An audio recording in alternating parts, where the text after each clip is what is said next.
Alors, on va ouvrir cette cérémonie avec un prix spécial, chers amis, quand même. Parce qu'il y a un prix dans cette cérémonie qui s'appelle le coup de cœur du jury. Alors, c'est pas n'importe quoi. Et du coup, pour remettre ce prix, j'appelle sur scène Bruno Prévost.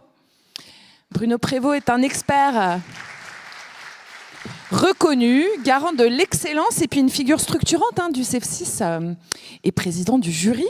Puis d'ailleurs, je crois que vous avez une animatrice avec vous, Bruno, qui est Aline Barthélémy. Absolument. Où est Aline? Est-ce qu'elle nous rejoint sur scène, là? Voilà. Voilà. Merci. Bienvenue. Madame la préfète, mesdames les candidates, mesdames, messieurs les membres du jury, chers invités, chers membres du CEF6, chères techniciennes, techniciens, vous rappellerez que c'est moi le premier qui ai pensé à vous. On va remettre le prix du coup de cœur du jury dans 10 minutes. Auparavant, je vais vous expliquer comment nous avons fait pour noter et vous parler d'un sujet qui me tient à cœur, côté cybersécurité. On va se projeter un petit peu vers l'avenir.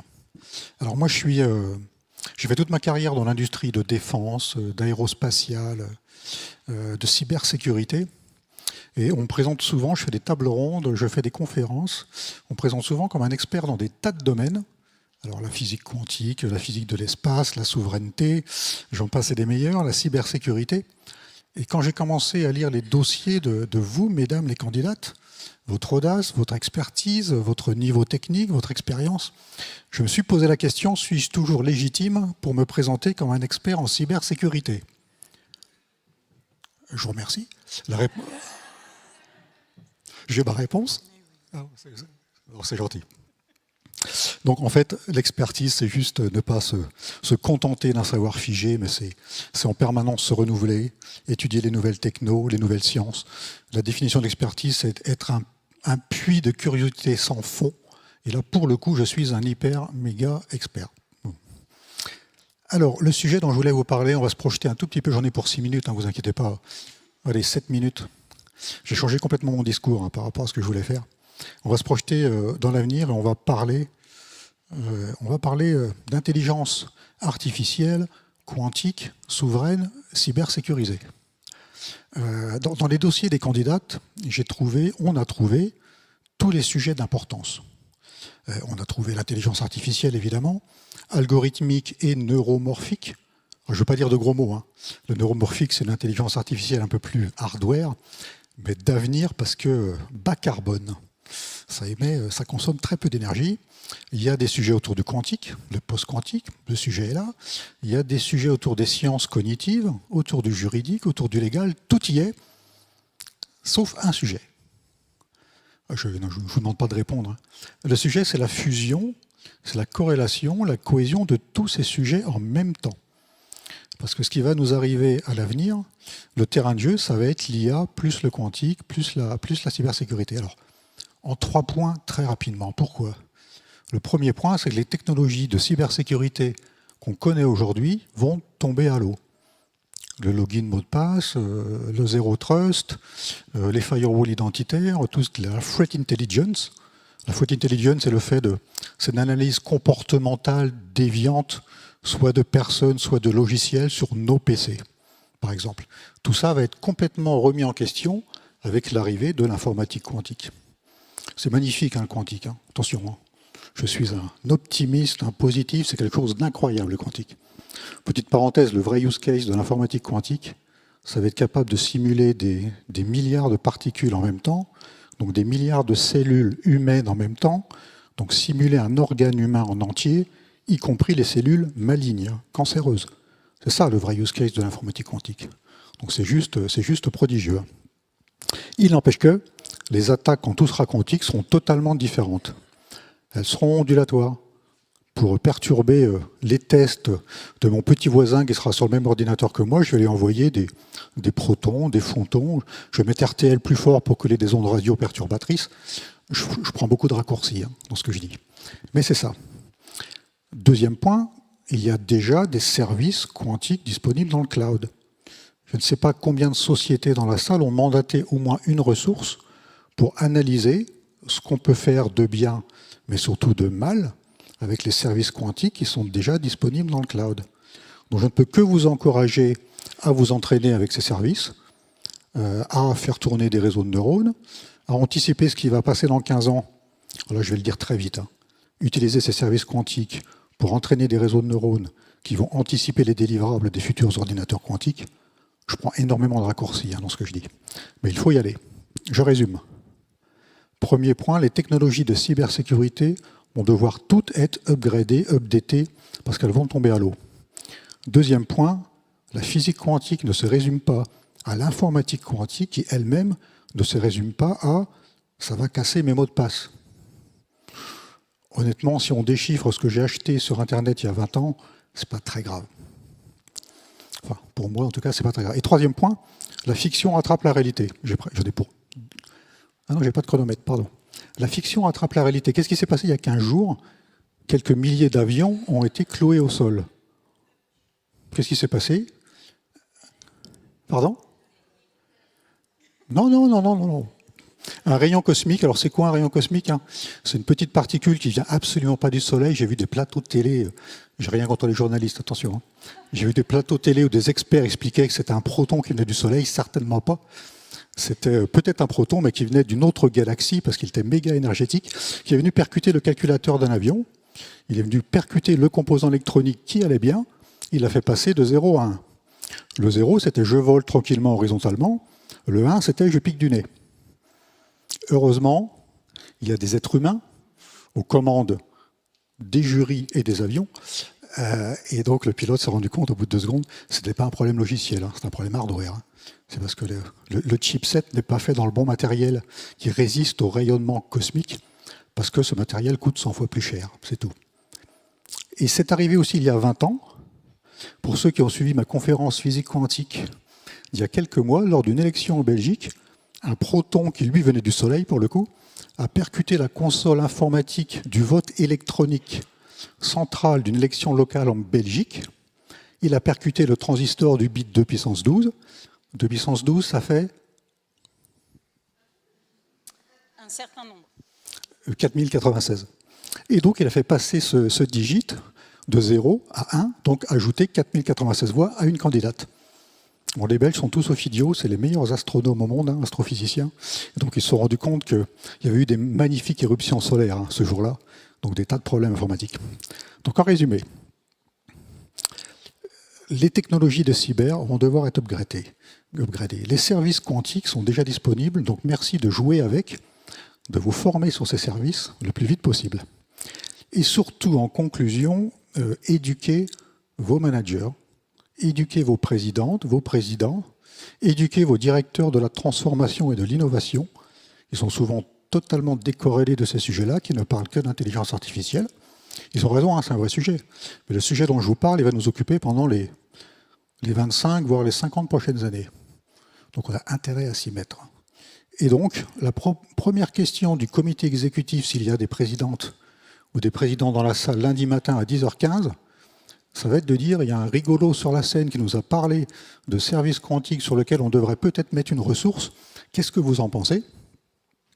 S'ils rigolent autour de la table, ne les virez pas pour autant. Dites-leur que ce que je suis en train de vous expliquer, ma théorie, ma projection, ça a été validé par Madame Physique Quantique France, Madame Maud Vinet, je ne sais pas qui la connaît, qui devait être avec nous ce soir, mais qui est en Californie. C'est une copine de promo de l'IHEST.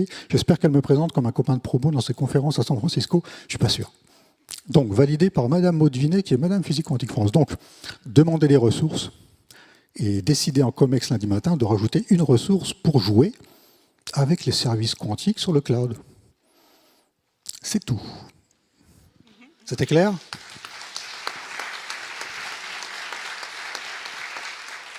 Même les plus grosses boîtes de cyber mondiales ne traitent pas ce sujet. Donc, l'effet waouh dans 1 an ou 2 sur scène, ce seront des candidates. J'ai aucun doute sur le fait que certaines d'entre vous vont bosser et réussir à traiter ces sujets. Donc, l'effet waouh dans 2 ans, ce sera ce sujet-là. Maintenant, passons aux choses sérieuses. Ouais.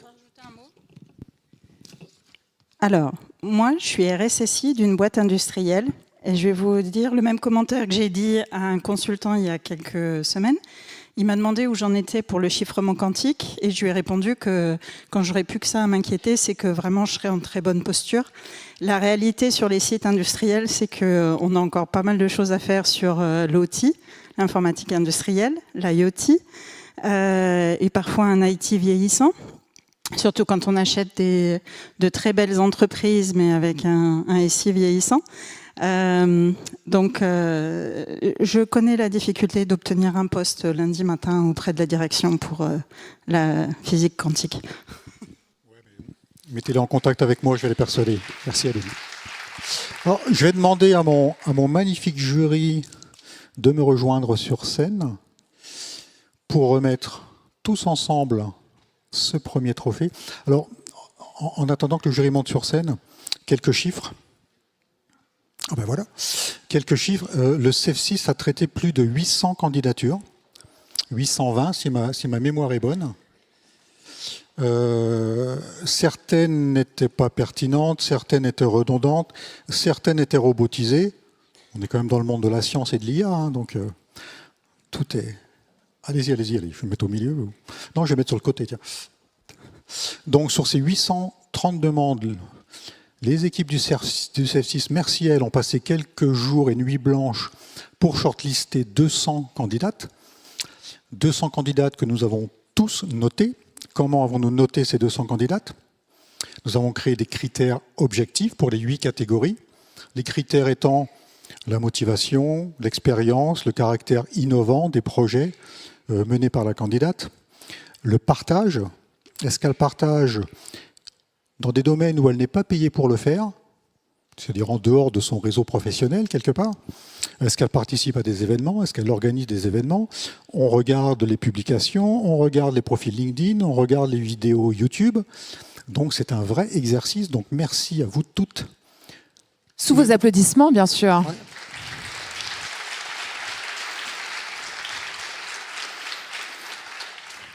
Pour le coup de cœur du jury, pour les 200 candidats, donc on a tous noté ces critères dans notre coin.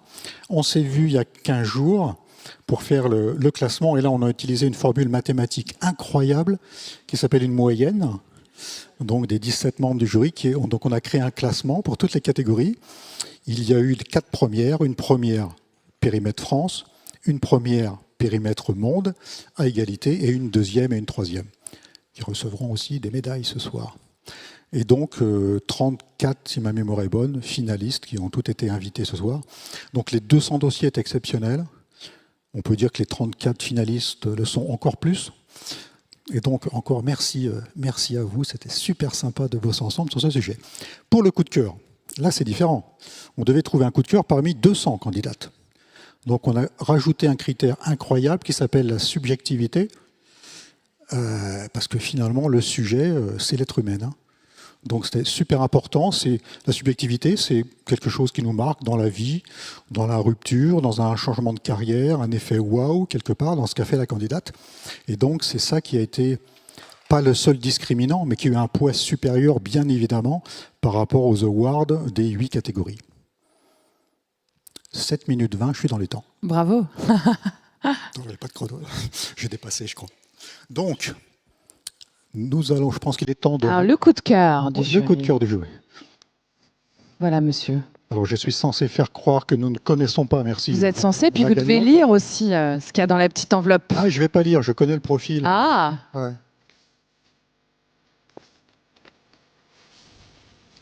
Ça va, ça n'a pas été trop long? Je vais appeler sur scène Madame Chloé Pell. Vous pouvez l'applaudir, ouais. Allez, c'est le trophée. Merci. Alors, Madame Chloé Pell a un parcours exceptionnel. Qui connaît Chloé? 4 coupes du monde de rugby, 2 Jeux olympiques, médaillée, médaille d'argent au JO. Alors, la cybersécurité, c'est faire face en temps réel et s'adapter à l'adversaire. Je pense qu'au rugby, c'est un peu le cas aussi.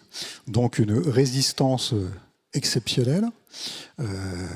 Changement, je ne suis pas sûr que ce soit un changement de vie finalement de basculer vers la cybersécurité. Je vais peut-être te laisser tout de suite. Je me permets de te tutoyer, je te laisse le micro tout de suite. Oui, merci beaucoup. Je suis très honorée, merci beaucoup. Je vous avoue, je m'y attendais pas trop. Non, c'est vrai que ça change un petit peu, c'est-à-dire que je passe un peu plus de temps derrière un bureau, un petit peu moins sur un terrain. Même si je continue quand même parce que je suis devenu arbitre et donc j'essaie de continuer quand même à travailler. Du coup, je fais respecter les règles pareil, de la même manière. Non, je suis très honorée de recevoir ce prix. C'est un grand honneur du coup d'avoir été déjà et d'être finaliste. Moi, je trouvais ça absolument exceptionnel. J'ai repris mon travail du coup dans la cybersécurité que récemment, puisque j'étais professionnel jusqu'après les Jeux de Paris 2024. C'est là où j'ai commencé à retravailler. Rugby à 7. J'ai fait un peu de rugby à 15, mais j'étais principalement au rugby à 7, donc 10 ans professionnel. Merci. On aurait bien aimé en ramener une autre de Paris, mais on n'a pas réussi. On s'est arrêté un peu trop tôt, pardon. Les garçons, ils l'ont fait, pas nous. Mais voilà, et donc, non, très honoré. Je vais essayer de mériter ce coup de cœur le plus possible pour le restant de ma carrière. C'est juste mérité. Merci beaucoup. Bravo.